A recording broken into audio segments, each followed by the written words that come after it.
Pejam celik umur dah masuk 40-an. Pejam celik dah dekat 50. Itulah kebanyakan orang kadang-kadang tu dia menangguh-nangguh untuk berkahwin. Bukan tak nak tapi dia malas nak mencari, dia masih belum ready katanya, dah selesa hidup sendiri. Tapi jauh di dalam sudut hati dia rasa sunyi tak ada pasangan.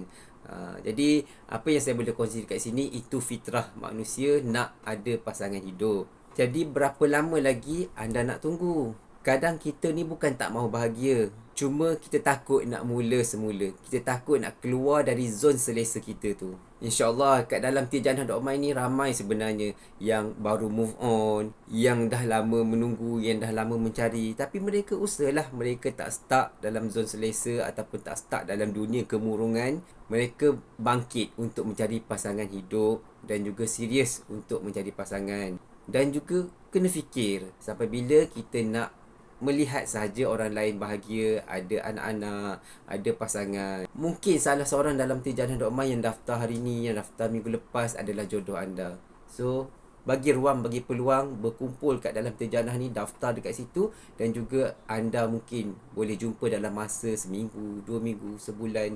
Jadi bagi masa, bagi ruang untuk diri anda bertaaruf. Dalam tu, manalah tahu rezeki anda bulan 6 ni dah boleh mendirikan rumah tangga.